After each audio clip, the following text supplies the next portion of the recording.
만민을 포용하는 교회라고 하는 제하에서 오늘 말씀을 우리 짤막하게 상고하면서 은혜를 나누고 기도 제목을 찾으려고 합니다. 오늘 말씀은 1, 2절에 보면 하나님의 공의와 정의를 따르는 교회가 되어야 한다. 그러니까 우리 교회의 책임은 어떻게 해서든지 공의와 정의가 시행되어지도록 항상 길잡이 역할을 하고 인도해 주는 역할을 해야 된다라고 하는 것을 알 수 있고, 세상에 불의를 드러내고 정의를 세우는 공동체가 교회다라고 하는 사실을 알 수가 있습니다. 그리고 3절부터 7절 말씀에 보면 만민, 그 만민은 민족, 언어, 문화 이런 모든 것들을 다 초월하는 대상을 얘기하는데, 특별히 오늘 본문에는 이방인과 고자, 고자는 하나님의 거룩한 성전에 들어갈 수 없어요. 이방인도 마찬가지고. 그런데 그 이방인과 고자까지도 이제 만민이 기도하는 집이다라고 하면서 그네들을 다 포용을 해요. 고자도 포용하고 이방인들도 포용하는 그런 모습을 통해서 교회는 정말 예수님이 말씀하신 대로 만민이 기도하는 집이구나 라고 하는 것을 우리가 깨달을 수 있습니다. 그리고 마지막 8절부터 12절에 보면 이 나라의 지도자들의 그 책임을 어필하면서 그들에게 경고하고 있는 모습을 볼 수 있습니다. 그들을 통해서 벙어리, 개라 이런 표현을 해요. 짓지 못한다 하는 이런 표현을 하고 그러는데, 이런 것들은 이제 나름대로 어떤 상징을 얘기하는 거예요. 잠을 자는 거 좋아하고 이런 것들은 하나님의 뜻을, 하나님의 비전대로 살지 못하고 있는 그런 어떤 모습이라고 볼 수가 있습니다. 특별히 오늘 말씀을 통해서 그러면 우리 만민을 포용하는 교회가 되려고 하면 앞에서 살핀 대로 정의, 공의를 행하는 교회가 되어야 만민이 그 안에 들어오지, 교회가 세상과 다를 바 없이 똑같이 행동한다고 하면 사람들이 안 들어옵니다. 그죠? 교회가 달라야 돼요. 무엇으로 달라야 되느냐? 공의롭게, 정의로운 그런 입장을 항상 표명하면서 그걸 지켜내야 사람들이 교회로 몰려 들어올 수 있다는 거죠. 또 하나님이 우리에게 허락하신 여러 가지 많은 은혜가 있지만 이렇게 만민을 포용하는, 그 얘기는 뭐예요? 하나님의 은혜를 만민에게 전하는 거죠. 그리고 그들을 하나님의 전으로 다 끌어들여서 하나님의 백성을 만드는 거예요. 그래서 우리가 커다란 한 교회가, 한 성전이 되는 게, 그게 하나님의 꿈이에요. 근데 그게 언제 이루어질까요? 천국 가면 이루어져요. 그런데 이 땅 위에서도 그걸 이루기 위해서 막 발버둥 치며 살라고 우리 주님께서 제자들을 선발해서 가르치고, 너희는 그래서 가서 모든 족속으로 제자를 삼아라. 그죠? 이게 다 한 공동체, 한 교회를 만들려고 하는 하나님의 그 원대한 계획이에요.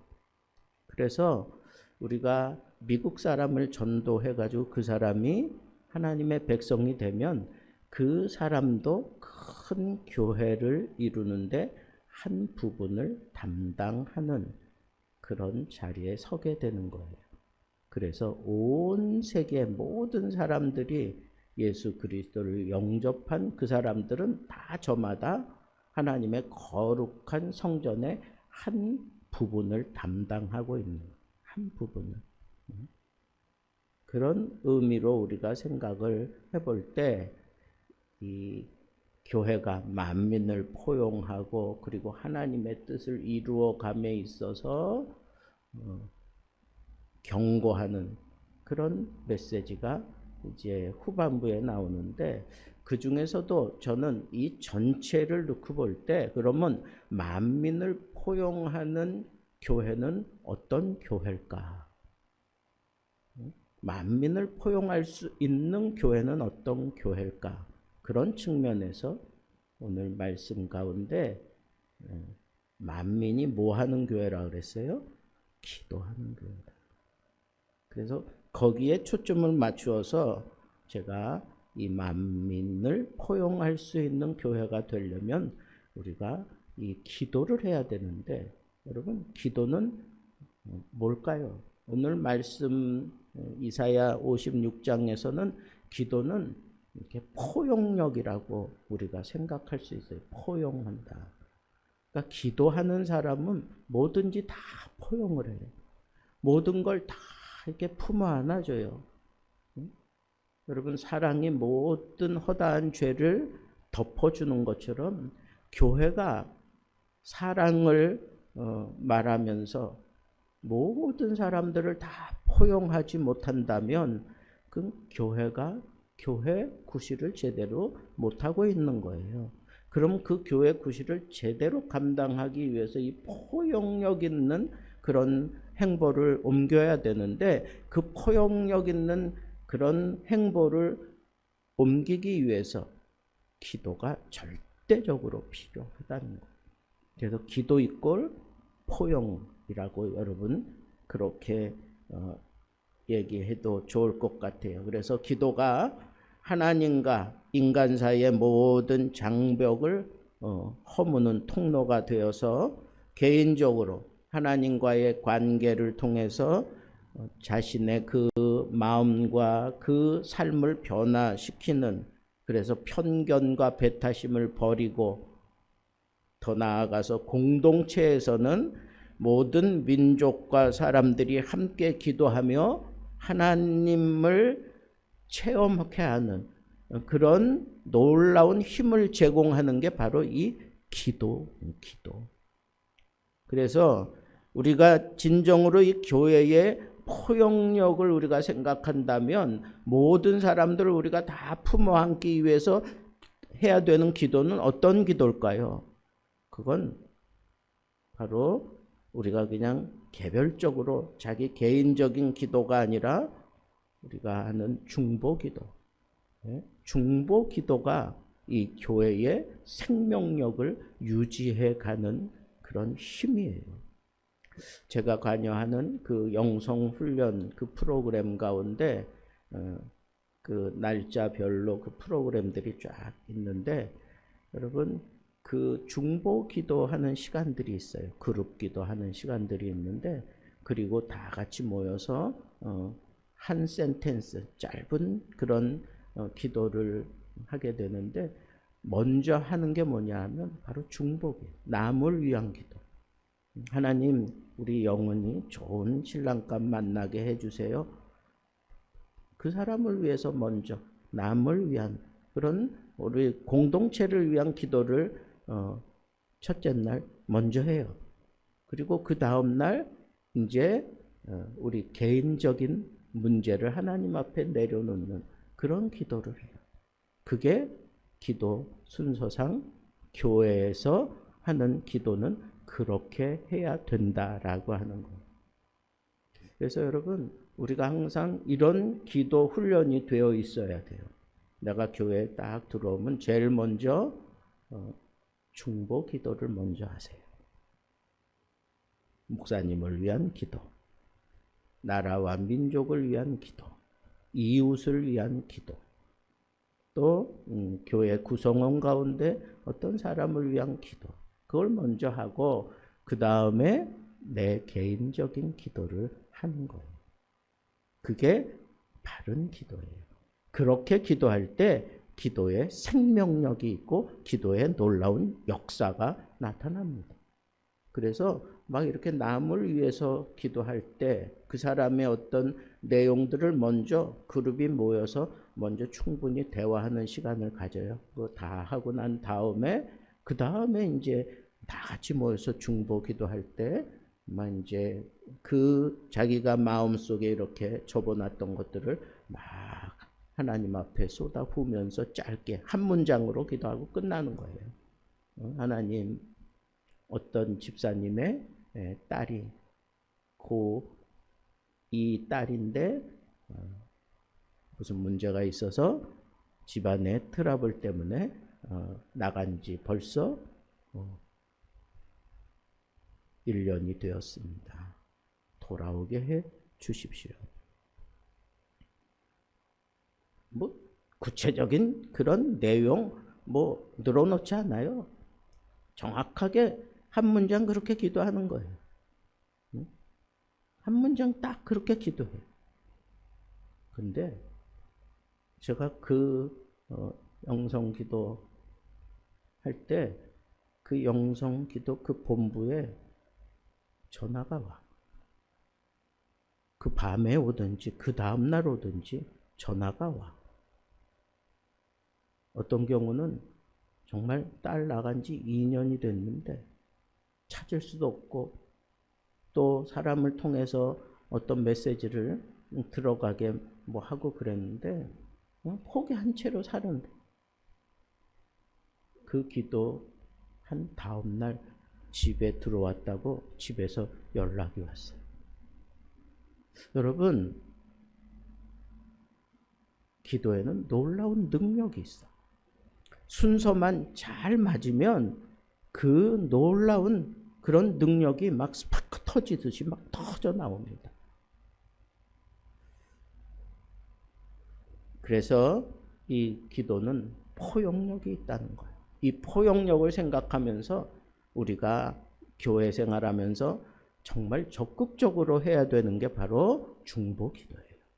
중보 기도를 통해서 이 만민을 포용할 수 있는 그런 교회로 우뚝 서게 되는 겁니다. 또 기도는 소외된 자들을 하나님께 데리고 오고 또 그들을 하나님과 연합하게 만들어줘요. 오늘 본문에 나타나는 이방인들 성전에 들어올 수가 없어요. 고자 들어오지 말라고 분명히 성경에 얘기를 하고 있어요. 신명기 23장 1절에 보면 고자는 성전에 들어올 수 없다고 분명하게 딱 못을 박았어요. 그러니까 이런 사람들은 들어가고 싶어도 들어갈 수가 없어. 그런데 예수 그리스도께서 이 성전을 완성하고 난 이후에는 내 집은 만민이 기도하는 집이다. 그들에게 이 기업의 줄이 끊어지지 않을 거다. 그 이름이 지워지지 않을 거다. 고자도 그렇고 이방인도 그렇고 하나님의 온전한 백성이 되고 난 이후에는 그들은 더 이상 외인도 아니요 손도 아니고 하나님의 백성이다. 그러니까 마땅히 하나님의 백성은 하나님의 성전이다 라고 하는 이 분명한 사실을 예수님께서 그렇게 말씀하신 거예요. 만민. 아까도 제가 말씀드렸듯이 이 만민이라고 하는 것은 모든 민족, 문화, 언어, 계층 이 모든 경계를 다 허무는 그것이 바로 만민을 얘기하는 거예요.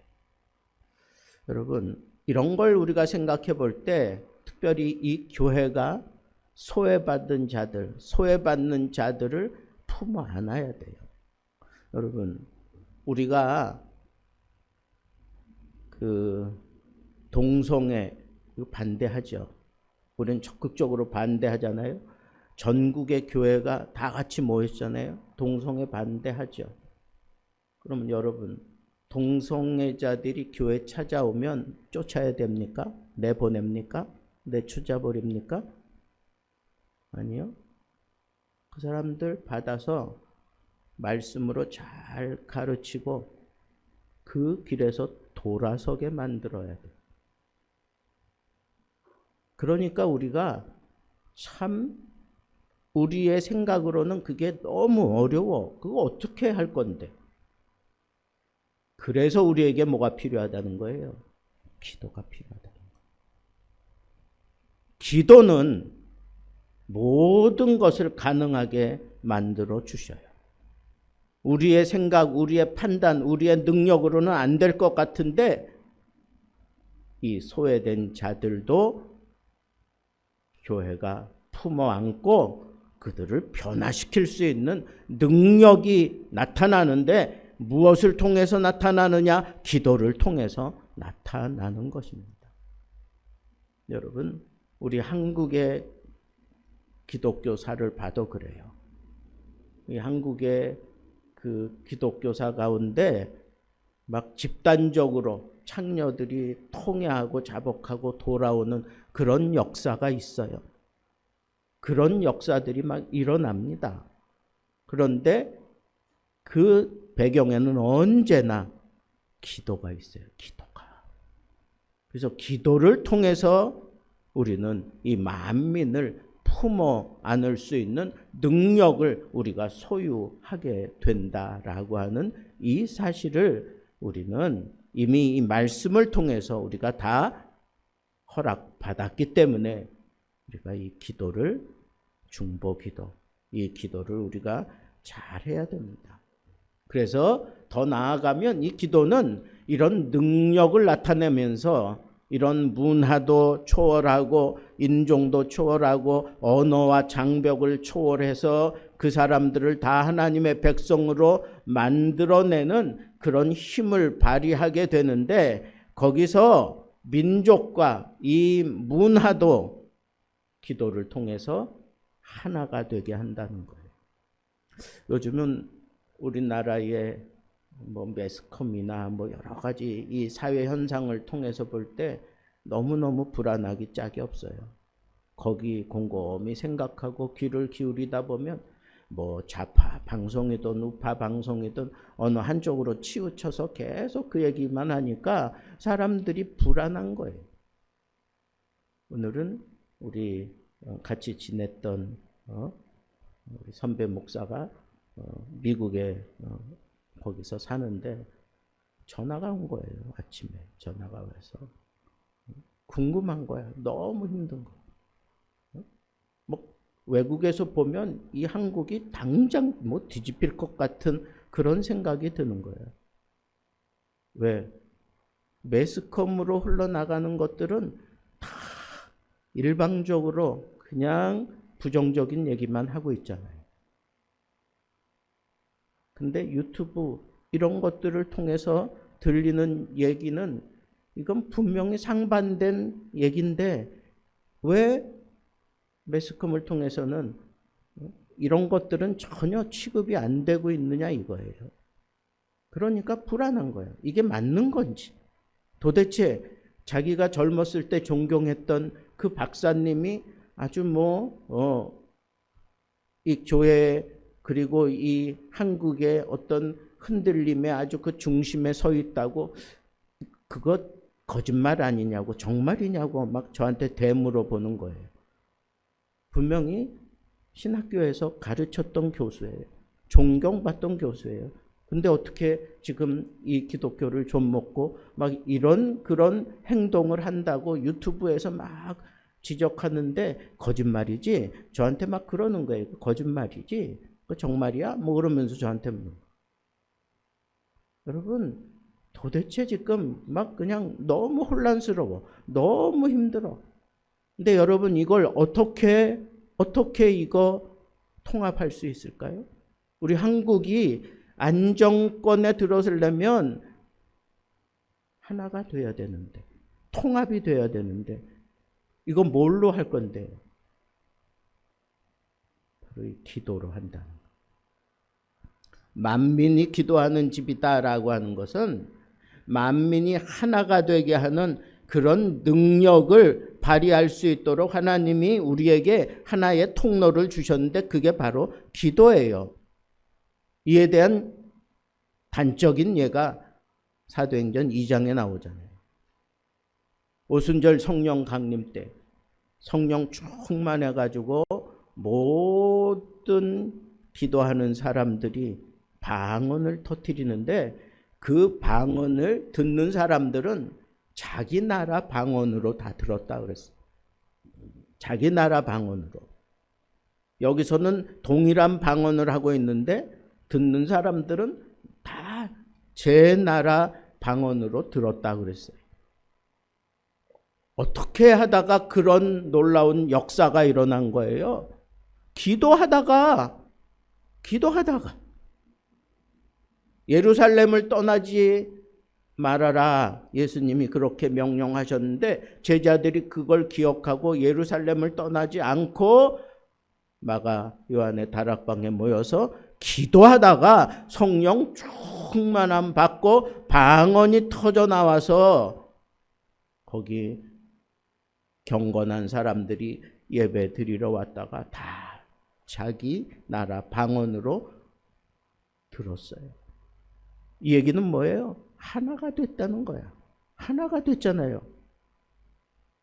여러분, 기도는 통합시키는 힘이 있어요.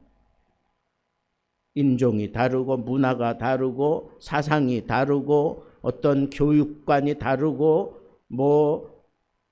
모든 계층이 천차만발이지만 그런 모든 것들을 하나로 통합시키는 것은 바로 기도예요.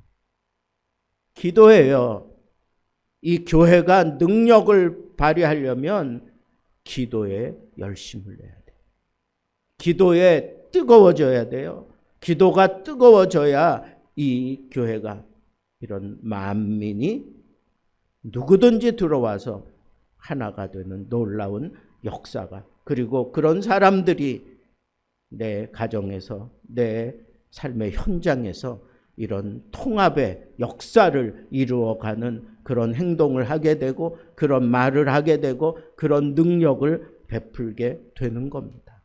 그래서 기도의 힘을 여러분들이 믿고 가슴에 새겨라 이거예요. 마지막, 이 기도는 교회를 깨우는 경고이기도 합니다. 기도를 해야 이 교회가 지금 가다가 서고 있는지, 아니면 주저앉아 있는지, 아니면 자고 있는지, 아니면 잘못된 길로 가고 있는지, 이런 것들을 깨닫게 만들어 주는 게 바로 기도예요. 기도. 이 지도자들에 대해서 아주 통렬하게 지금 이렇게 경고하는데, 그 중에 아까 제가 잠깐 언급한 것처럼 여러분, 개가 짖지 못하면 개의 구실 못하는 거잖아요. 그런 게 어디다 써? 개는 집을 지키고, 그다음 맹수들 다가올 때 막 멍멍 짖고 그러면서 막 우렁차게 막 그렇게 역할을 해주면서 주인을 지키고 목장을 지키고 그래야 되는 거잖아요. 근데 짖지 못하는 개다? 비유예요. 이게 무슨 얘기일까요? 만민이 기도하는 집인데 그 지도자들이 기도 안 한다는 거예요. 기도 안 한다는 거예요. 그러니까 능력도 나타나지 않고 아무것도 바랄 수 없다는 거예요. 그런데 그 사람들을 향하여, 그 지도자들을 향하여 하나님께서는 경고하는 거예요. 가만두지 않겠다는 거예요. 기도해야 돼요. 여러분, 목사, 장로, 권사, 집사 이런 사람들만 지도자입니까? 여러분, 먼저 믿은 사람들은 다 지도자예요. 내가 이 교회 생활 오래 했다? 여러분들은 다 지도급에 있는 사람들이에요. 지도적인 역할을 해야 될 사람들이라는 거예요. 기도하세요. 경고하고 있어요. 하나님이 지금 이 교회를 향하여, 나 자신이 하나님 앞에 교회인데 이 교회가 짖지 않으면 자기 구실 안 하는 거야. 그러니까 하나님께서 아주 강력하게 만민이 기도하는 그런 교회로서의 그 역할을 제대로 감당하기 위해서 기도하라는 거예요.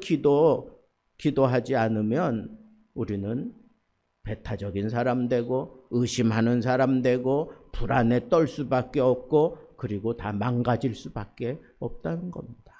여러분, 우리 교회가 기도로 뜨거운 교회가 되기를 바랍니다. 정말 기도에 목숨을 걸 수 있을 만큼 정말 기도에 뜨거움이 있는 그런 교회가 된다면 만민 모든 사람들이 우리 교회와 들어와서 평안함을, 따뜻함을, 그리고 정말 하나님 앞에 자기의 잘못을 통렬하게 회개하고 그리고 막 눈물 콧물 쏟고 돌아가는 그런 영적인 그런 능력이 이 기도로 채워져 있는 교회에서는 그런 것들이 막 일어나는 법이에요. 여러분, 오늘 말씀 꼭 기억하십시다. 만민이 기도하는 집. 여러분들을 향하여 어쩌면 하나님이 경고하신다고 생각하세요. 기도하지 않는 나를 위해서 하나님이 경고하신다고 생각하세요. 무조건 기도. 뭐 이것저것 따지지 말고 묻지도 따지지도 말고 기도. 그 기도를 통해서 하나님의 능력을 나타낼 수 있고 이 만민이 들어와서 숨을 쉴 수 있는 그런 거룩한 교회가 되기를 바랍니다. 여러분들 자신이 교회라고 하는 사실을 생각하고 여러분 언제나 우리 교회는 나는 정말 포용력 있는 사람이 되어야 되겠다. 하나님의 능력을 나타내는 그런 사람 되어야 되겠다. 그리고 누가 뭐라 그래도 이 교회는 하나님의 능력이 나타나서 만민을 다 포용하는 그런 교회가 틀림없으니 나는 그 하나님의 영광을, 하나님의 능력을 기도하면서 보고야 말겠다는 이 다짐을 가지고 오늘 이 밤에 우리 같이 한번 기도하면서 하나님의 은혜를 아주 강렬하게 체험하는 좋은 그런 밤이 되기를 우리 주님의 이름으로 축복합니다.